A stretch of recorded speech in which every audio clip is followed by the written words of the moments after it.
اللہ کے محبوب علیہ الصلوۃ والسلام نے ایک بڑی خوبصورت بات ارشاد فرمائی، ذرا سنیے اور اس کا لطف لیجئے اور حضور کے دیے گئے اس وعدے پہ دل کے قرار کا سامان کیجئے۔ اللہ کے محبوب علیہ السلام نے ارشاد فرمایا کہ من یکفل لی اللہ یسأل الناس شیئا،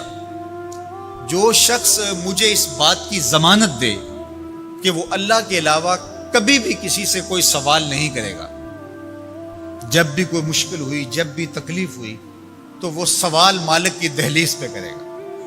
وہ مصلی بچھائے گا اور رب سے کہے گا میرا مسئلہ یہ ہے۔ جو شخص مجھے یہ ضمانت دے کہ وہ اللہ کی دہلیز پہ اپنے سوال رکھے گا، اللہ کے علاوہ کسی سے نہیں کہے گا، اللہ کے محبوب فرماتے ہیں اتکفل لہ بالجنہ، میں اس کو جنت کی ضمانت دیتا ہوں۔ اور یہ روایت حضرت ثوبان رضی اللہ تعالی عنہ سے مروی ہے۔ حضرت ثوبان نے جب حضور سے یہ فرمان سنا تو انہوں نے کہا حضور میں ضمانت دیتا ہوں، میں زندگی بھر اللہ کے علاوہ کسی سے سوال نہیں کروں گا۔ اور صحابہ نے پھر اس پہ عمل کر کے دکھایا۔ صحابی کا کوڑا گرتا ہے اور وہ بھی گھوڑے سے نیچے اتر کے خود اٹھاتا ہے، کہا جاتا ہے جناب آپ نے کہہ دیا ہوتا ہم اٹھا کے دے دیتے، کہا نہیں ہم نے حضور سے عہد کیا تھا کہ اللہ کے علاوہ کسی سے سوال نہیں کریں گے۔ تو انہوں نے اتنا لحاظ رکھا اور اپنے وعدے کی پاسداری اس انداز سے بھی کی۔ تو یہ ہے وہ دولت جو کسی بندے کو اللہ صالح اعمال کے نتیجے میں عطا کرتا ہے۔ حضرت حسن بصری رضی اللہ تعالیٰ عنہ فرماتے ہیں کہ یہ کسی شخص کا ضعیف یقین ہے کہ جو اس کے پاس موجود ہے اس پر اس کو اعتماد ہے،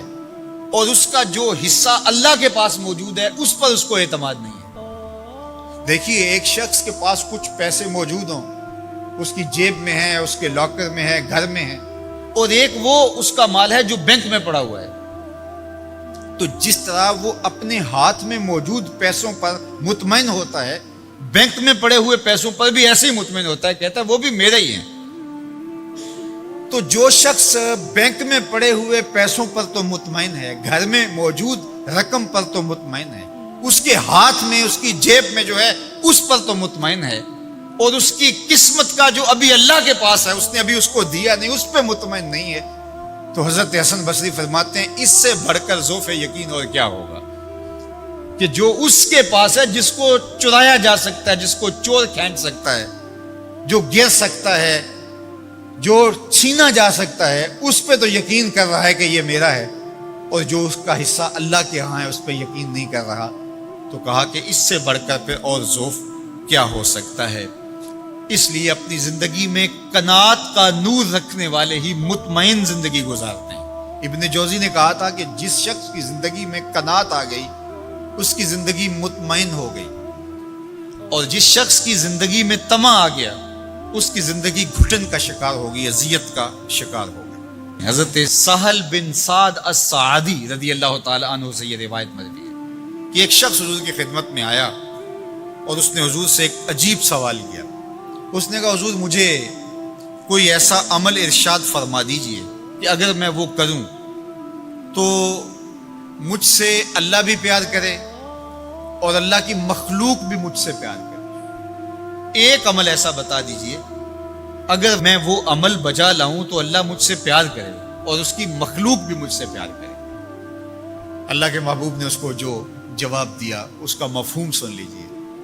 آقا کریم نے فرمایا جو دنیا میں موجود ہے، میسر ہے، اس سے بے رغبت ہو جا، تیری ضرورتیں تو پوری ہوں گی، اس میں تو کوئی شک نہیں، لیکن تیری رغبت ادھر نہ رہے، زہد فی الدنیا اختیار کر لے، تو تجھ سے اللہ پیار کرے گا کہ یہ بندہ دنیا میں رہ کے بھی دنیا کا نہیں میرا ہے،